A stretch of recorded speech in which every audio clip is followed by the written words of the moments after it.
Hello everybody, this is Sowjanya and welcome to Kalaapedia.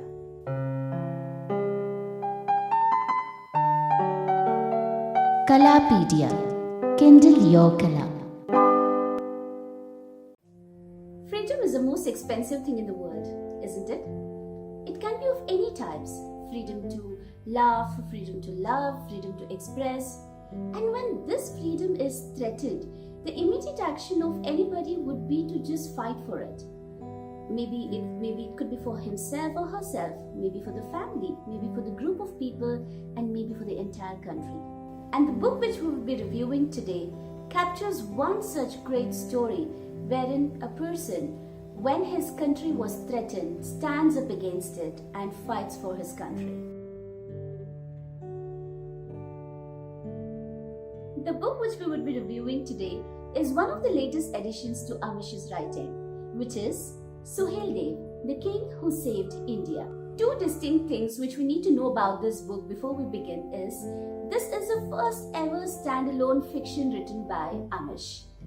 And the second thing, if you take a look at the cover of this book, in most of Amish's book you might have seen, the main character's face is not revealed. But in this book, the face of Suheldev is revealed. Now this can be both positive and negative. Positive for the people who would like to take a look at this, imagine and take this story further, and may not be so okay with the people who would like to have their own set of imagination. Let's talk about the plot of the book. It takes us back in time when India was at her peak of richness, and this lured the Turkish invasion totally. The Turks came from Central Asia initially as plunderers and totally mesmerized with the wealth, started looting and plundering our temples, our kingdoms. And slowly this ambition turned into a conquest. They came and they wanted to go ahead and conquer our country and rule over India and change the entire belief system which existed in our country and impose their own thoughts. It is during this time a hero emerges who mobilizes the rest of the people of the country and unites them under the banner of Mahabharati and channelize their energy to win freedom against Turks.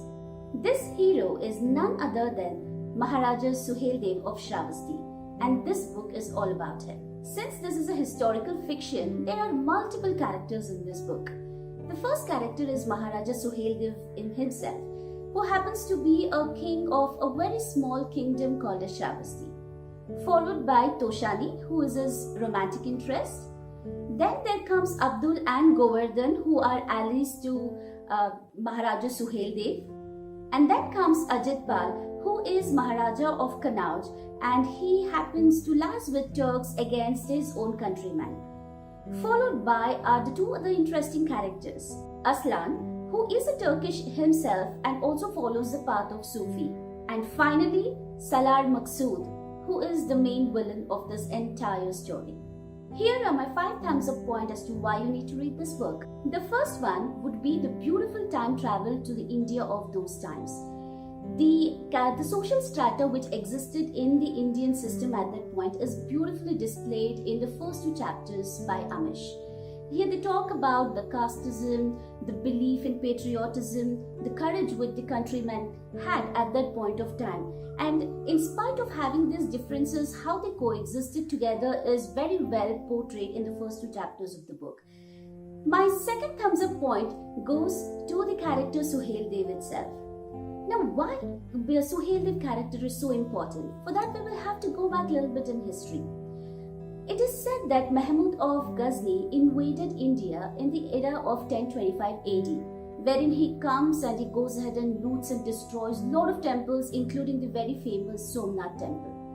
Post that, the next Turkish invasion what we get to read in our history books happens only around 1911 AD, wherein we talk about Mahmud of Ghori, right? So what happens to the Turkish claim on India for the next 150 years? It is not mentioned anywhere, right? So this answer to this entire question would be the Battle of Bharek, which is carried out under the leadership of Suheldev. Because of this individual Suheldev, Turks were kept away from reaching our country again and plundering our country and take away all the richness. So hence bringing up this character of Suheldev itself is a strong point why we should be reading this book. My third thumbs up point goes to the dramatic scenes which is built in the last few chapters of this book. I think this is a speciality of Amish, wherein he writes things so vividly that you feel that it is happening in front of your eyes. And the same thing has happened in this book as well. You get to feel the cavalry, the army formation, the battleground, how fierce it is. So exactly all these things takes place in front of your eyes. And that's my thumbs up point 3. My thumbs up point 4 goes to the very character Aslan. Now this is one such character which you really need to look into while reading the book. I mean, he is the character who's going to keep you engaged, and he will ensure that you get to read further pages in the book. The reason being, at times Aslan is portrayed as a Sufi who comes from who is a Turk himself, and who comes from Central Asia, and who is so very towards non-violence. But at certain instances, you would see him fighting war with Suheldev, and at the same time, people around him are not ready to believe for what he's actually fighting the war. So this kind of suspense is carried out on his particular character, which is very well written in the book. My last thumbs up point is for the lessons which we can derive out of this entire book. Somewhere we can find a lot of similarity to the present situation, what is currently happening in our country. The first one being, there are certain statements in the book which seems very relevant to our present situation as well. Be it the discussion of violence and non-violence between Ashwaghosh and the abbot of the monastery. I'm sure we do all have this thought in our mind as to how much of violence is good and how much of non-violence that we should practice. So we can certainly derive some lessons out of it. The second thing is, it clearly shows how people go ahead and take advantages of the situation if there is no unity amidst ourselves. And there have been a lot of examples in this book which talks about how external invaders came in and exploited us just because we did not have the unity within ourselves. And the third point is, sometimes it is very important for us to break the perception, to show to our enemies that we are not just limited by this. And that actually sets us an example, and they will never bother to come back to us again. Now, let's take a look at the flip points as well. My first flip point is for Toshani's character.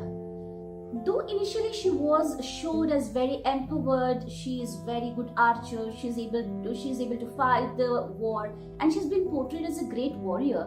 She was just limited to the romantic interest of Suheldev at the end. So even the romance seems to be pretty forced. It reminds you of a lot of Bollywood scenes when you're actually reading the pages. So that was way too filmy for Amish's book, which was a little disappointing. Second flip point is the character Ashwaghosh.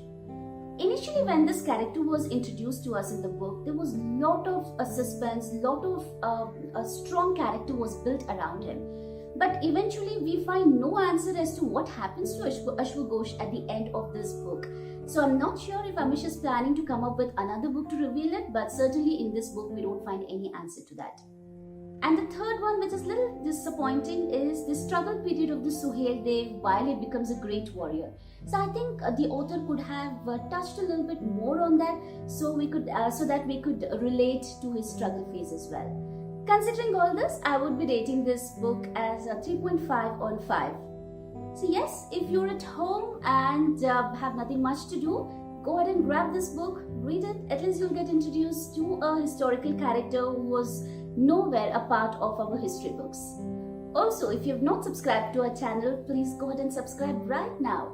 We would come up with our videos on every Wednesdays and Saturdays. And until then, Kindle Your Kala.